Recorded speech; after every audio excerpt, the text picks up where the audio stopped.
Good morning, good afternoon, and good evening, everyone, and welcome to a very different type of challenge than I've done before. Over the summer, another Pokemon YouTuber, VanMan, hosted a very interesting challenge. How fast can you beat Pokemon Red and Blue without using any items? Well, technically, this is impossible because you need some items like the Pokeflute or Parcel to progress in the game, but if you allow these, how fast can you do it? I thought this was such an interesting concept and a fun, unique challenge, so I decided to take part even though I typically don't do traditional speedruns or play red or blue versions. Because VanMan's video hasn't been released yet, and you might be curious anyway, let's talk over the key rules of this challenge. You can find the full list in the video description below. Number 1. No items in or out of battle. As this is an itemless speedrun, it makes sense, right? However, there are 3 exceptions to this rule.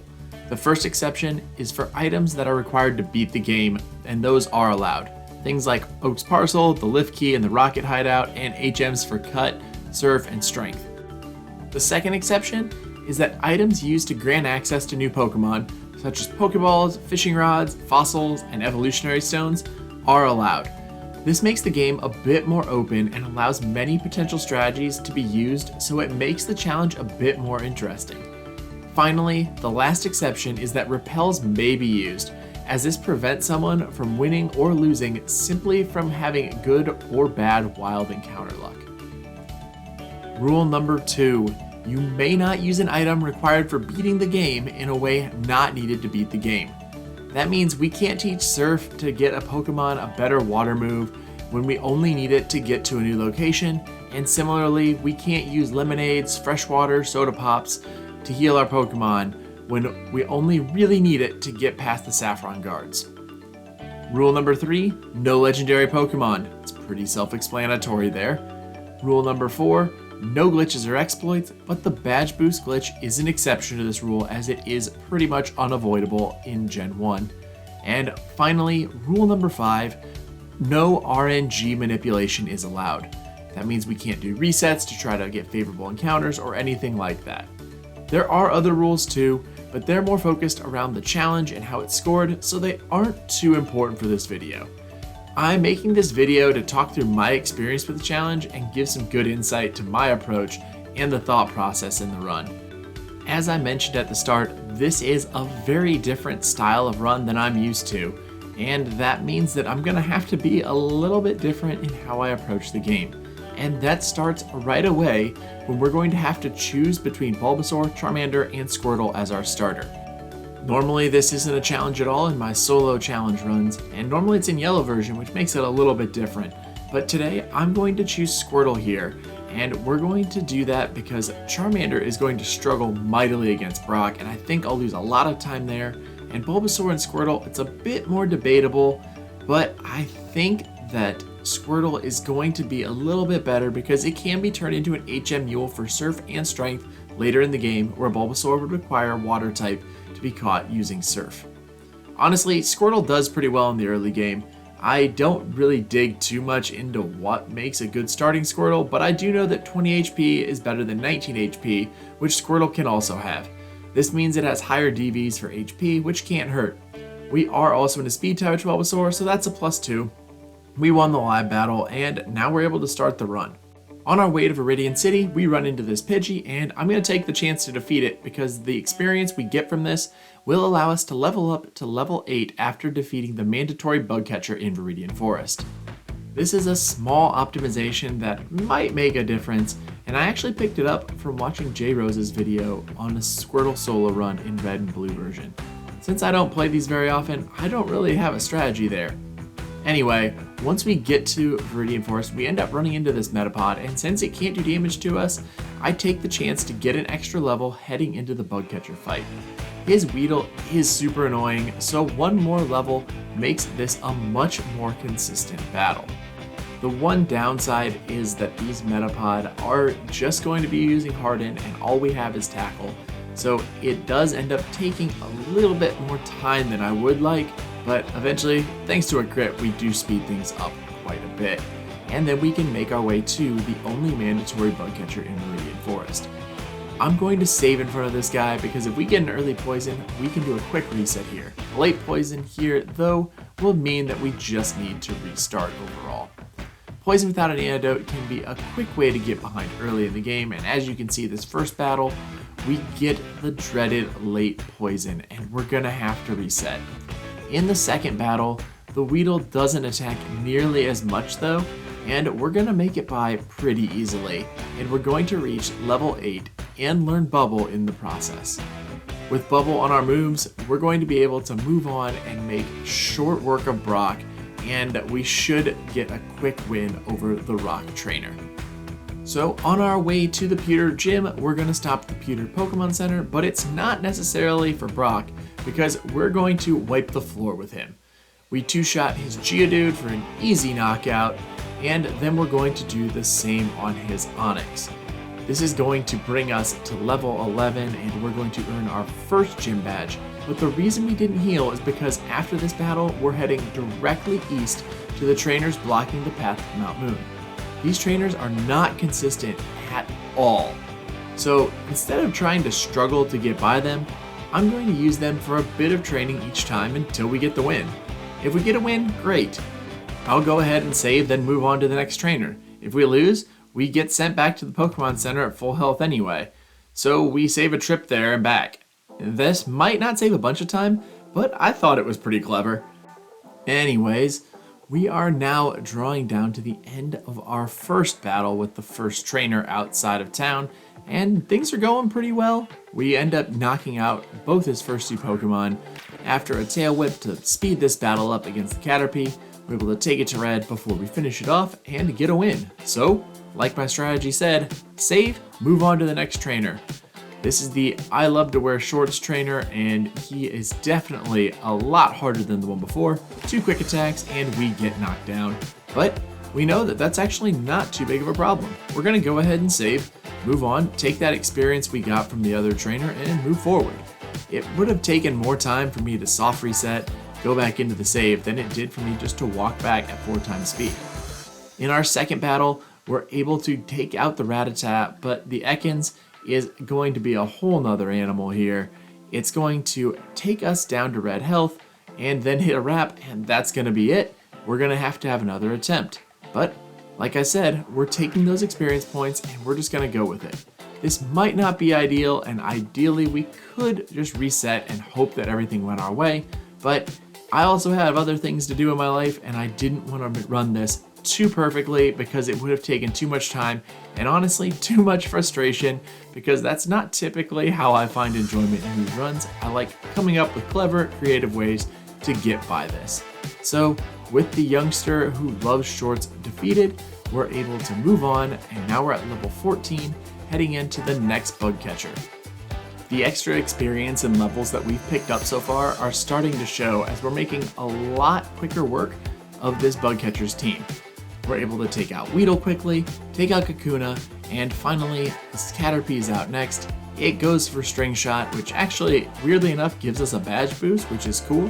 And then we switch back to Bubble for Metapod because its special is low enough, and we finish it off and level up to level 15, learning Water Gun in the process. This is going to give us a much stronger attack than Tackle or Bubble for the near future, and this is on full display when we get into a couple of quick battles with the next bug catcher. 2 Water Guns is all it takes for Caterpie, Metapod is next, and 2 Water Guns is all it takes to take down the Cocoon. So as we make our way to the Pokemon Center outside Mount Moon, we're going to talk about 2 strategy points. The first is going to be knock out any Geodude we see, which gives quick free experience, and the second is to catch a Paris. It can be our cut meal and also potential switch later.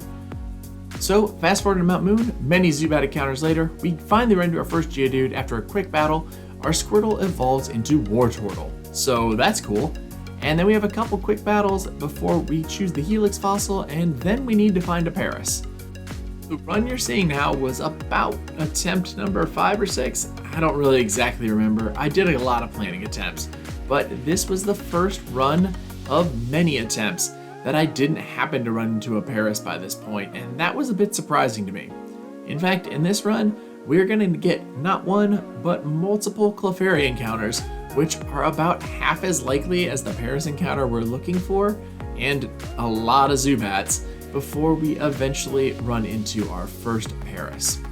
This is a big waste of time, but ultimately we knew that this was an option, and it is a downside to relying on a Paris in your strategy. So as we've wasted a lot of time and run into a lot of Zubat, eventually we will run into the Paris we've been looking for.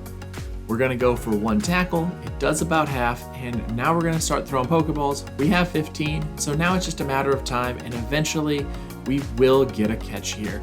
And that's gonna let us move on to Cerulean City.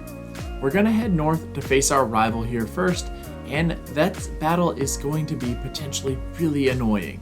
I normally play in yellow version, so the rival has a Spearow and not Pidgeotto, and this bird change means we deal with Sand Attack right away, and that makes this annoying. When we get hit with Sand Attack, which is basically every battle, things get very random very quickly. If we don't take out the Pidgeotto quickly enough, we won't win, so we have to reset. If we do make it through though, we can clear accuracy drops by switching to Paris, and I think about doing that in that first battle, but we just didn't have enough health to reasonably win. So we're gonna have to go back and take on our rival for the second time. This battle is not great. Not great might actually be sugarcoating it a bit.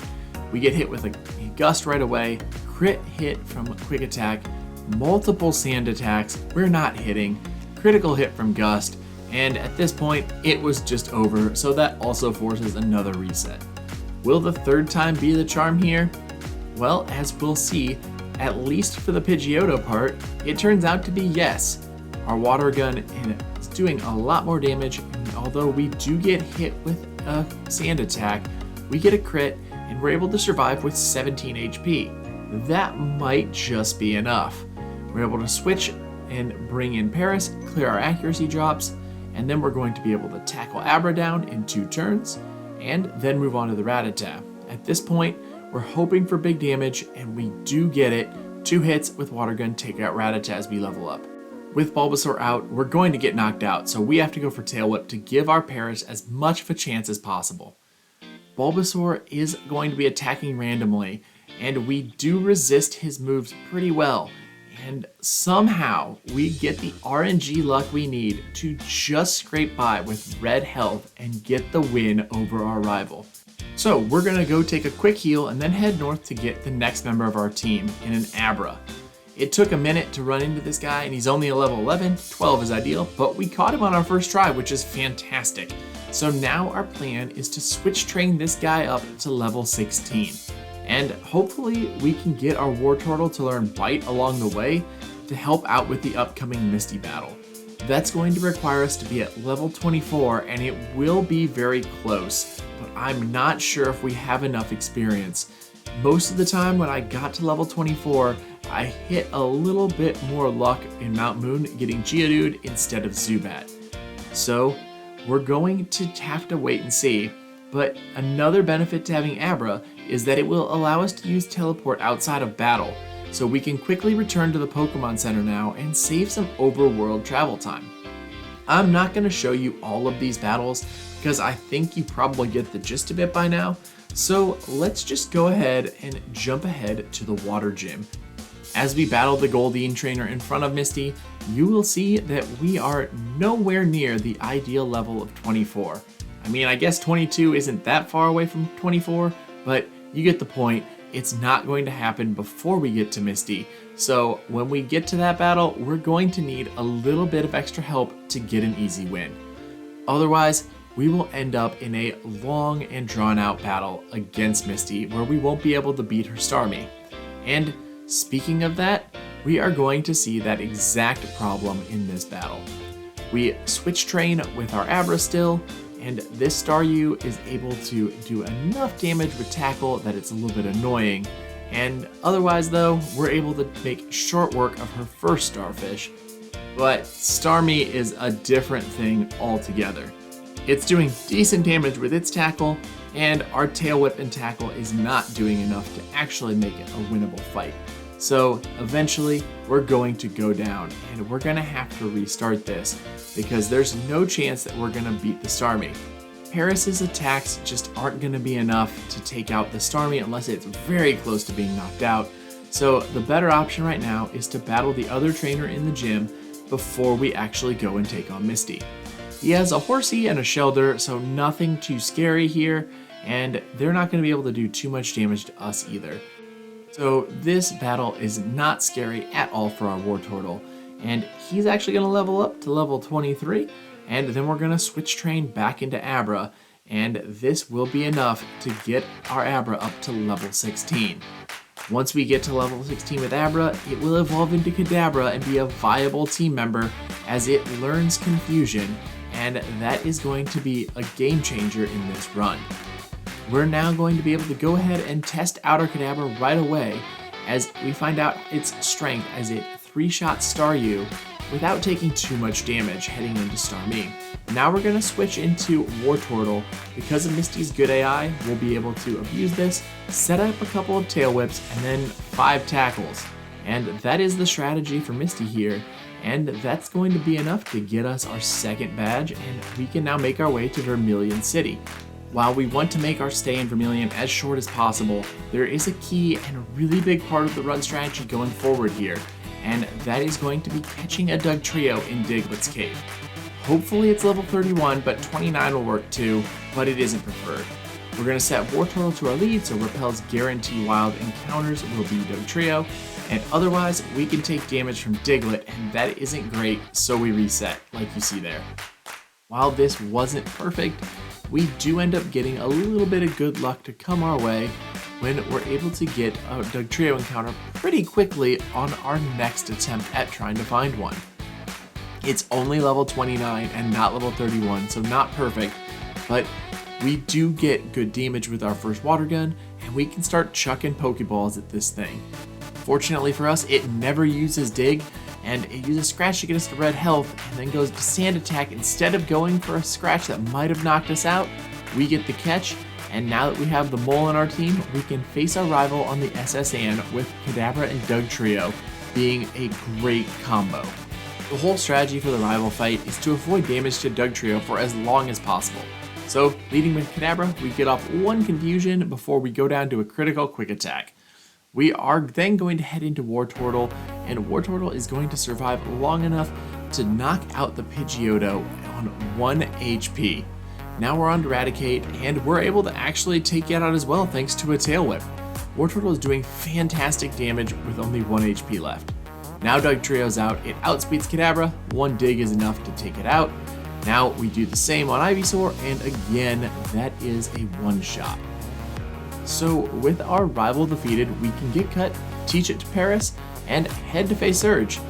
This will be a super simple battle. Lead with Dugtrio, use Dig on Voltorb, then use Dig on Pikachu, and then we're going to go ahead and use Dig on Raichu, and that's a win, and that's about as easy as a gym battle as we're going to get, and we're going to be able to now continue on the run. With this, we're now going to work our way through Rock Tunnel and jump ahead to Celadon City. We set our heal point at the Pokemon Center before we head to the department store to grab fresh water for the guards. After we grab that fresh water, we're going to turn around and immediately head to Erica's gym. We should be able to rely on Kadabra for the grass poison types, starting with Victory Bell, and although we do get hit with Sleep and a couple of turns of Wrap, we're able to finish off Erica's first plant pretty easily. Tangela is out next, and we're going to switch into Dugtrio here because Tangela isn't too scary overall. We do get a crit from our first dig and from our second dig as well, and now we're on to Vileplume. Now we're going to bring Kadabra back out. 1 Confusion, we get poisoned. 2nd Confusion, Mega Drain knocks us out, but Dugtrio is able to come in and use Dig to finish off Vileplume and get us our 4th badge. Now we can head back to the Pokemon Center and heal before taking on Giovanni in the basement of the game corner. However, we took good damage with Kadabra, so ideally it would be coming in at higher health and we get some more experience, but it wasn't meant to be. It's not too big of an issue though, as Wartortle comes out and takes out the Onix with a single water gun, followed by Rhyhorn also going down to 1 water gun. Kangaskhan's out next, and we're going to switch to Dugtrio, and Dig does over half. Bite doesn't quite get us, a guard spec from Giovanni because you know he had to use it, and we're able to finish off Giovanni with another easy win. Things have been going pretty well in this run, but I'm getting a bit concerned about the experience distribution because Kadabra keeps getting knocked out, but I think we still should be okay. So now we're heading back to Lavender Town and rival number 4. His team shouldn't be a problem for us, and it really starts out pretty well. Kadabra takes out Pidgeotto, but takes a ton of damage from a Dragon Rage from Gyarados before we're able to finally take it out and move on to the Growlithe. We think about swapping, but we've learned Psybeam by now, and that's enough to make short work of his team.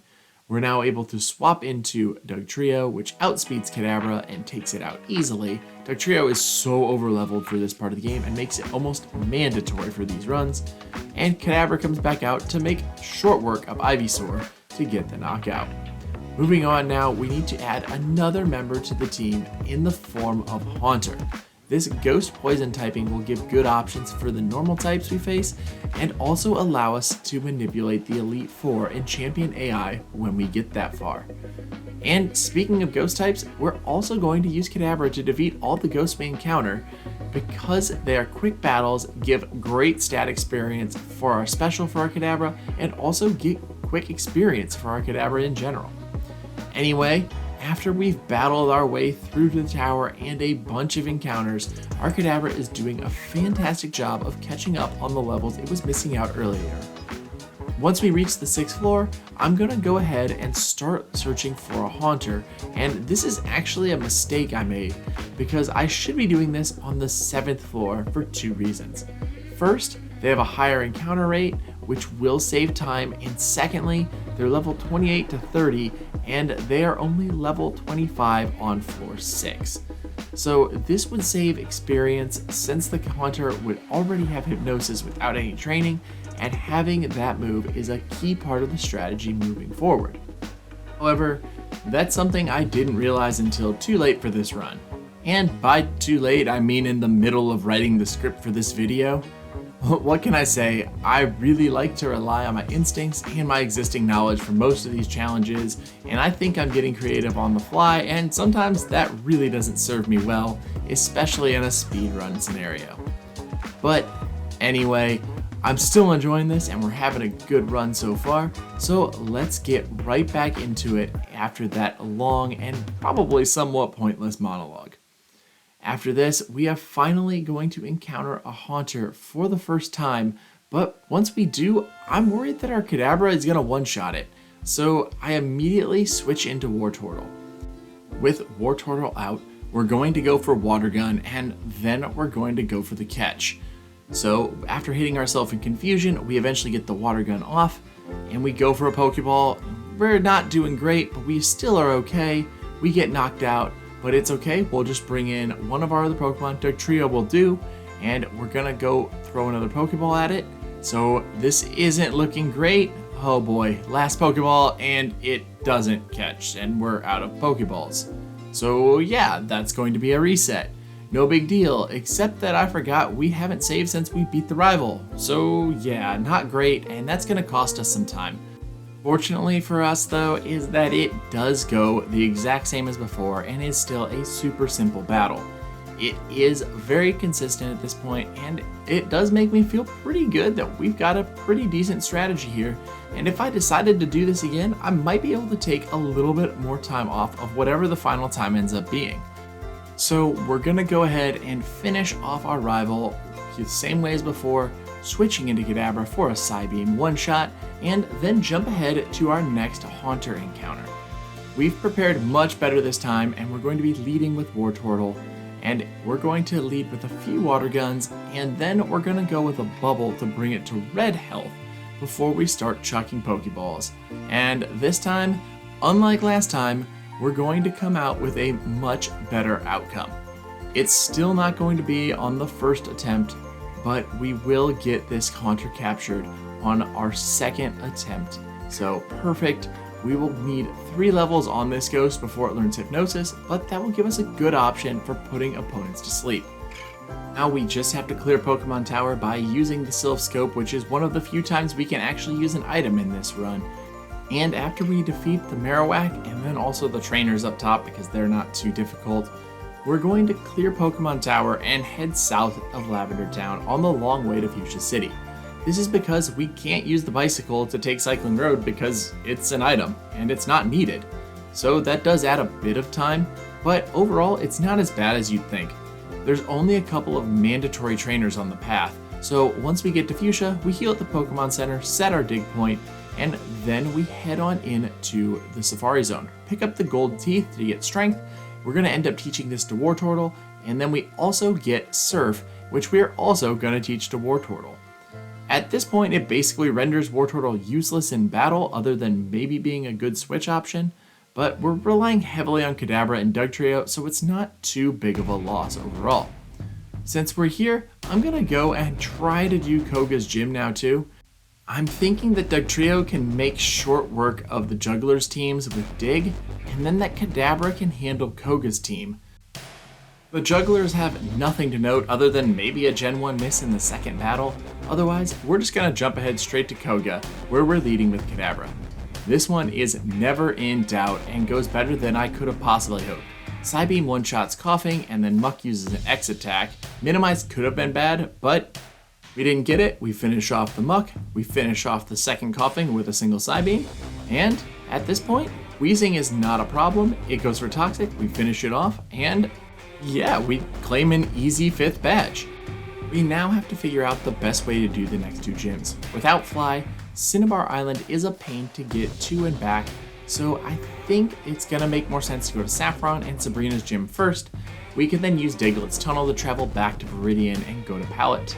Then south to Cinnabar. Of course, before that though, we need to battle our rival in Silphco. Along the way, I've leveled up our Haunter to level 29, so it now knows Hypnosis. Because we've taken a decent amount of damage, I'm gonna unlock the healing part in Silph. And that is just because I want the extra assurance and the safety blanket that comes with making sure we have a fully healed team heading on to face Rival Fivel, since he can be pretty tough in a lot of challenges. We lead with Haunter this time, because it's going to allow me to use Hypnosis to allow Kadabra to KO his bird without taking damage. That's then going to allow us to be in a strong position moving into the Gyarados. So we get the sleep, Kadabra goes for Psybeam, Pidgeot stays asleep, and we get the knockout in 3 turns. Gyarados is out, Psybeam goes 1, we get a Leer, which isn't too bad, Dragon Rage is okay, 3, and hit itself in Confusion, perfect. Now we're level 38 and we learn Psychic. This is fantastic, it's the most powerful move we could possibly have on our Kadabra, and this move will turn Kadabra into an absolute beast for the team. We're going to one-shot Growlithe with the Psybeam, and then we're going to switch to Dugtrio for the Alakazam, go for Dig, almost get a one-shot, we don't quite get it, and we get confused, hit ourselves in Confusion, but that's okay. We'll bring out Kadabra, who can finish off Alakazam with a Psybeam, and then we're going to go Psychic on Venusaur, and it survives. Luckily, it only went for Poison Powder. This was super annoying, and it was at this point I started to realize that the Abra I had caught earlier had really low special DVs. It's not what you want to see on a special-based Pokemon. It doesn't matter against Giovanni here, though, as Nidorino goes down quickly, and Kangaskhan can't do anything to our Haunter, which is a big reason we want it on the team. But to finish up that bit on the Kadabra as we're able to finally take out the Kangaskhan, this Kadabra here is the only Kadabra in 3 or 4 runs that couldn't one-shot at level 38.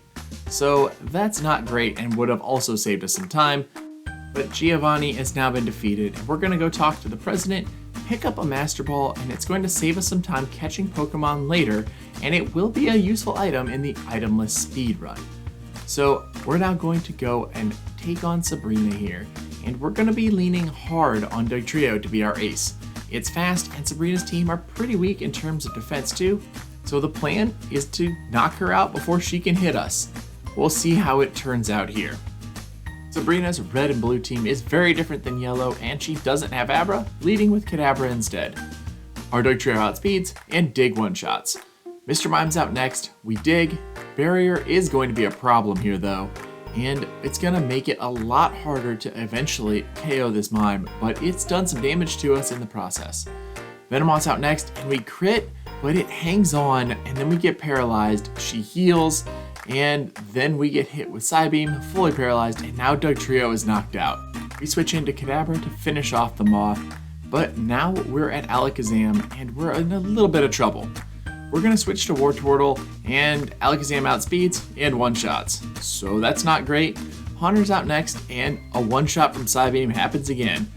We're going to bring out Kadabra, and we're going to have to hope for some good luck here with our special drops, as Alakazam is only going to be going for Recover.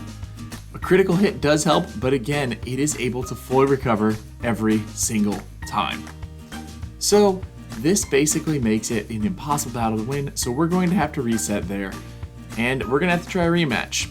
And in the rematch, I forgot to swap Kadabra at the start, so we're going to have a switch to Dugtrio, and that doesn't cost us at all, as we are able to finish off Kadabra with a single Dig Stone. This time, the Mr. Mime will cooperate much better, and we are going to end up having 63 HP for when we move on to the Venomoth. Instead of using Dugtrio though, we're going to swap into Kadabra because Kadabra should be able to one-shot, and it does. So that means Alakazam is out, and we can counter with Dugtrio, but it doesn't outspeed. And to make things worse, that Psybeam was a one-shot, and we had a pretty good run up until that point. So this is not looking great right now. The lack of levels on Dugtrio is just barely not enough. I'm pretty sure we're almost able to outspeed, and if we could, I think it would make this battle very easy. This is another point where speedrunning is clearly not my forte. It is not something I really think about too much, and knowing the exact amount of sensitivity you need in some of these runs. A little bit better Kadabra, a little bit higher level Dugtrio when we catch it on the beginning would make this an entirely different battle, and we probably could save a pretty good amount of time overall moving forward. After switching a couple of times, we once again get stuck in the vicious recover cycle, and even though we do get multiple special drops, we just can't quite get the luck we need to knock out Alakazam. If we had gotten a single Psybeam Confusion to stick and hit, we would have had a chance, but it just wasn't meant to be. So Sabrina is being quite a pain in this run now, but on the third attempt, we're going to get by Mr. Mime with absolutely no damage at all. So that is a fantastic start, but we are going to run into a problem when we get to the Venomoth. It goes for Sunspore, and it paralyzes us, which means we take damage and we get knocked out on the Venomoth, causing another reset. The fourth try is going to be a little bit smoother though. Same as before, Kadabra is going to go down to a single dig, and this time Mr. Mime is going to get one shot by a critical dig, so once again we're at full health heading into the Venomoth. Having learned my lesson, we're going to swap into Kadabra here, and Kadabra will one-shot the Venomoth. Now we're back to the dreaded Alakazam. This time though, instead of Psybeam, it's going for a horrible Psywave. It goes for 3 damage, it puts up Reflect, misses Psybeam when we're underground, and we get the win, getting up to level 35. We can now replace Growl with Slash, which is a great move for Dugtrio as it is a guaranteed crit pretty much in Gen 1. While that did take multiple attempts, it was only about 3 minutes of wasted time in total. Extra levels on Dugtrio would have probably helped there, but a win is still a win. We're going to throw away the TM for Psywave because it's even more useless than normal in this playthrough, and make our way down to Cinnabar Island using Diglett Tunnel and the path I talked about before. As part of this process, we need to go through Pokemon Mansion to find the secret key, and while we're here, we're going to do one more thing, and that is catch a couple of Mucks to add to the team. This is actually the main reason I chose to do this challenge in blue version over red version, as Muck has a much higher encounter rate in blue than red. So hopefully we can save some time here. While we're looking for our Muck, which are easily found because they're at level 40, which is the same as our Kadabra, which means that our repels work very well to find it, let's talk about why I'm looking for these Muck in the first place. The main reason is to exploit Gen 1 good AI. Muck is a poison type, so it means that the AI thinks moves like Agility and Rest are super effective because they're psychic. They clearly aren't going to be effective, and it basically clears out the opponent from doing any damage to us in certain cases. So as we use the Master Ball to catch our second muck, we are now set up for the remainder of the game. We do want 2 mucks because the second is an insurance in case the first one gets knocked out, but also because we have limited Sludge PP.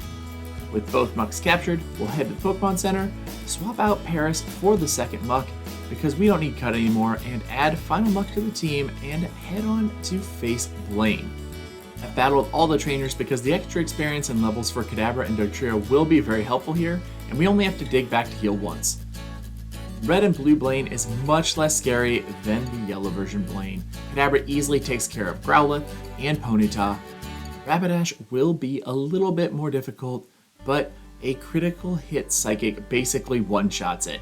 Arcanine is last, and a critical hit Psychic makes that much easier. We get crit by takedown, but it knocks out the Arcanine as well, and that's patch number 7. We can now surf back to Pallet and walk to Viridian City to take on Giovanni. I decided to take the chance to battle several of the optional trainers in Giovanni's gym because they are almost all one-shots with Kadabra's Psychic moves. This is fast and easy experience which will be useful later against the League. So, we end up defeating the trainers that are easy to get to, and I've taken a bit of damage thanks to a misclick heading into the Giovanni battle, but much like Blaine, this version of Giovanni is less scary than his yellow version counterpart. In fact, Giovanni is basically a joke with our Kadabra. His entire team has pretty bad special on We Outspeed, so Psychic takes care of Rhydon, and then Dugtrio, and then Nidoqueen, and then Nidoking, and then Rhydon comes out, and it actually hangs on, only for Giovanni to use his guard spec. Of course he would. And that lets us finish it off with a Psybeam, and we've completed the gym challenge in just over an hour and 17 minutes. Overall, I think this run is going pretty well. While this hasn't been the cleanest run so far, we are finding our Pokemon fairly quickly, and it's by far faster than my previous runs I had done to prepare for this one. We only have 6 more mandatory battles at this point, and we're actually set up pretty well for all these upcoming battles, the first of which is the Rival number 6 battle. The strategy for Rival 6 is largely the same as the previous battle in Silph Co. We're going to lead with Haunter and abuse Gen 1's good AI to defeat the Pidgeot. First, we're gonna put it to sleep in case I decide to switch. I actually decide that's not useful here though, and we finish it off with Nightshade. It does take some time, but the Pidgeot can't really hurt us because of its good AI thinking Psychic is the only type that can hurt us, and we're able to switch into Kadabra after the knockout, and Psychic one-shots Rhyhorn. Now Gyarados is out, Psychic almost one-shots, but we don't get hit with a Hydro Pump, and that's great luck, and that allows us to one-shot the Growlithe with a Psychic as well. This allows us to bring out Dugtrio, and we're able to do big damage thanks to a critical hit dig before we get taken out by a single Psybeam. This allows us to switch to Kadabra, and we outspeed, allowing Psychic to finish it off. Venusaur's next, and a single Psychic doesn't knock it out, but it only goes for growth, allowing us to get the first try victory. We can now make our way to the Elite Four, and critically, we'll be able to save between Elite Four members, which is very weird to me. But it is allowed, and it makes the speedrun much faster. Of course, we start the Elite Four against Lorelei, and we're leading with Muck because Dugong will only use Rest here. So we'll use Poison Gas to poison it, and then we use Minimize 3 times in a row to Badge Boost. Thanks to these Badge Boosts, this will allow us to knock out the Dugong in 3 hits. This then will make Cloyster a bit easier as well because our Sludge will be doing more damage. We're also going to be likely avoiding damage because of those minimizes as well. We eventually get a Poison to stick, and at that point we can finish it off without taking damage and move on to the Slowbro. Slowbro is out, and we're gonna stick with Sludge again, as it's only going to spam Amnesia here because once again, it has no other move that can actually damage Muck. Jinx is out next, and it's going for Ice Punch, but thanks to our great evasion, we're able to one-shot it and move on to Lapras. We leveled up, so our Sludge is not doing great damage, but we do get the Poison Stick before getting hit with a massive Blizzard and a second one to follow, even with 4 minimizes. That's not great luck, but we're able to bring out our Kadabra And fortunately for us, we get a Hydro Pump miss, allowing us to get the win against Lorelei. And now I know I said that we are allowed to save in front of Elite Four members, but with Bruno, there's no need. Kadabra can use Psychic and Psybeam and sweep his entire team with one-shots. That's going to make this really easy as the Onyx goes down, Hitmonchan comes out, and goes down to a Psybeam, Hitmonlee is out, also goes down to Psybeam. Now it's into Onyx, and Onyx also goes down to Psybeam, which is great because we're saving Psychic PP. We have 7 left after we one-shot the Machamp. With Bruno defeated, we will save now and move on to Agatha. If we were a few levels higher, we would for sure one-shot her whole team, but here we need to hope for a crit with Psychic on the Gengars. I get a bit too conservative and it ends up costing us, as the Haunter will end up putting us to sleep. That is a big mistake, because if we would have gone for Psychic and got the knockout, we would have avoided damage as Arbok comes out and hits us with a big acid. Hits us with Screech after that to knock us out, and that's going to force a reset, as we will need Kadabra to get through this battle. This is where saving between Elite Four members really helps out. On the rematch, we don't get the crit we need against Gengar, but Agatha switches into Golbat instead, which basically gives us 2 knockouts for the price of 1. Gengar is going to go down for a Psybeam, and now we are hopefully going to learn from our mistake. We go for Psychic, and it barely hangs on, but it triggers a retroactive Super Potion, allowing us to knock out Haunter without any repercussion. Arbok goes down to a single Psychic, we level up to level 50, Gengar number 2 comes out. It tanks our Psychic, but only goes for Toxic, so we get the KO we need, and that means we can now make our way to Lance. With Lance, we're going to need to be a little bit more risky, but the thing is, if it doesn't work, it fails very quickly. We're going to lead with Haunter and go for Hypnosis. Lance will either go for Hydro Pump or Dragon Rage. If he goes for Hydro Pump, we need a miss. It doesn't miss here, so we reset, and like I said, this strategy fails fast when it fails. We basically need that miss, or we need Dragon Rage, and that will allow us to get Hypnosis to get some damage on Gyarados and set up for the rest of his team. Eventually, we do get the miss, but our Hypnosis also misses, which is not great. Although on the 8th attempt here, we get Dragon Rage, we put it to sleep, and as long as it stays asleep long enough, we should be able to take it out slowly using Psybeam, and that should get us the KO we're looking for. We get it, Haunter levels up, and now Dragonair's out, and we bring out Muck because Dragonair knows Agility.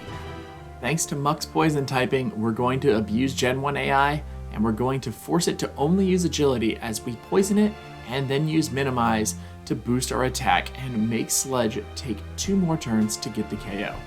Second Dragonair is out, and we're going to poison it, do another Minimize, do another Minimize, and now we have all 6 Minimizes set up, and Sledge is doing big damage as we're able to take out the second dragon. Aerodactyl's out next. It misses Hyper Beam. We get a poison with Sludge, which is fantastic, as it continues to miss with Hyper Beam and Takedown, and after a while, we're able to get the knockout on the Aerodactyl without taking any damage. We do level up in the process though, and that brings out Dragonite. We are going to have Muck set in Poison before switching to Haunter, because Haunter will avoid the barrier defense increases and do 32 damage a turn with Nightshade, while we slowly take down the Mighty Dragon with the combination of Nightshade and Poison. Lance will stall a bit with a Hyper Potion, but this battle is over at this point.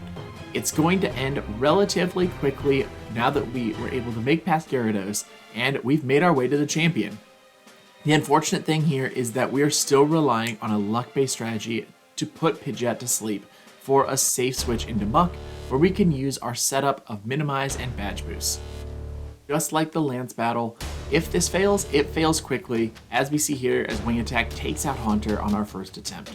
So, we're going to try on the second attempt, and this time we are going to end up getting Mirror Move off the start.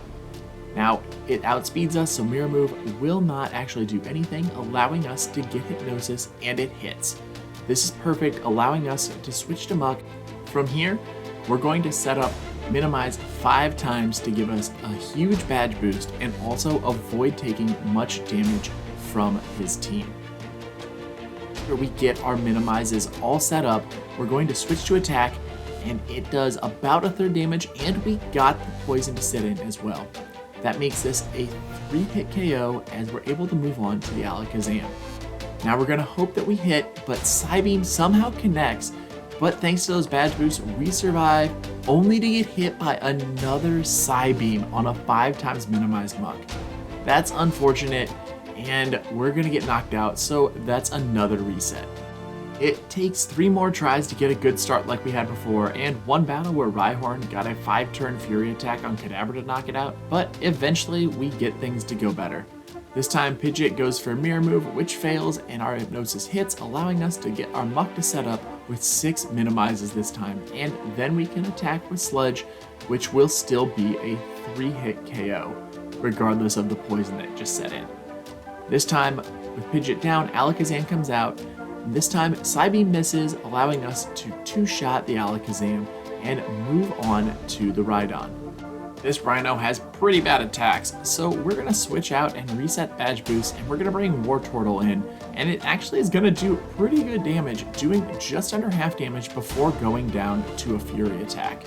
We bring Muck back in, and we're going to go for 5 minimizes, and in the process, we're also going to get 2 additional Badge Boosts thanks to defense dropping moves before we end up switching for Sludge, which goes for absolute horrible damage. We do get the poison though, so we are able to slowly stall out the Rhydon. We are running into a problem though of running low on Sludge PP, so we're gonna have to spam some moves that are just wasting time here. Luckily, Poison Gas has great PP and it fits really well for doing this. This will let us now make our way onto Gyarados as Rhydon faints, and we're going to stay in here, and Sludge does under half, but we get the poison, which might make this a 2-hit KO, but it doesn't quite do it. It's okay, one more turn and another miss, and Gyarados is down as well. We level up to level 43, so we need to switch because our badge boosts are now gone. Dugtrio is out, and we get hit with Takedown, and that knocks out our Dugtrio in 1 hit. Kadabra is next, and fortunately for us, it goes for Roar instead of attacking, allowing us to use Psychic to knock it out over a couple of turns and head in to our final battle with Venusaur. We're going to go for Psybeam, and we get a critical hit. We tank Mega Drain, 1 more Psybeam, and we knock out the Venusaur, giving us a victory and winning us the run. Now, the time won't officially stop until the Hall of Fame card shows up, but what a cool challenge. It really forced me to rethink how to approach a lot of the game and play a whole new way as well.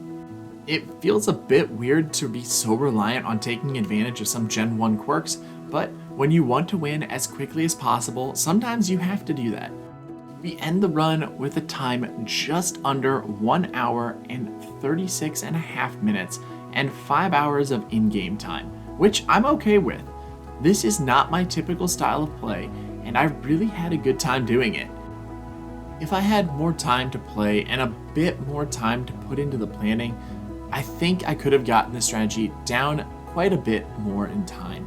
Some things I already called out that could have saved a couple minutes, but if optimized the set shift battles, planned out my battles better, had better encounter luck, and better pathing, we could easily be looking at a much better time.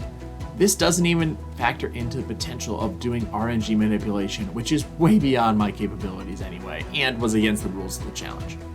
This was a fun change of pace for me, but I think I'll stick to my style of videos.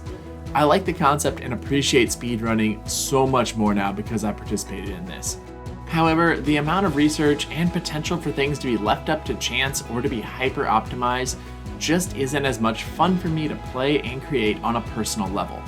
The level of details it takes to do an optimized speedrun is so much more than I thought before this, so hats off to all the Pokemon YouTubers who dedicate so much time and energy to creating this great content. You keep up the fantastic work you're doing in this space because it is so much fun to still watch those types of videos as well. As we come to the close of this video, remember that if you enjoyed it, leave a like on the video and of course subscribe to the channel too. If you leave comments, I'll always read through them, and it's such a great way to learn more about ways I could improve in the future. I hope you like this video, even though it is a bit different than my normal content, and until next time, I'm Druzy, and I hope to see you all again soon.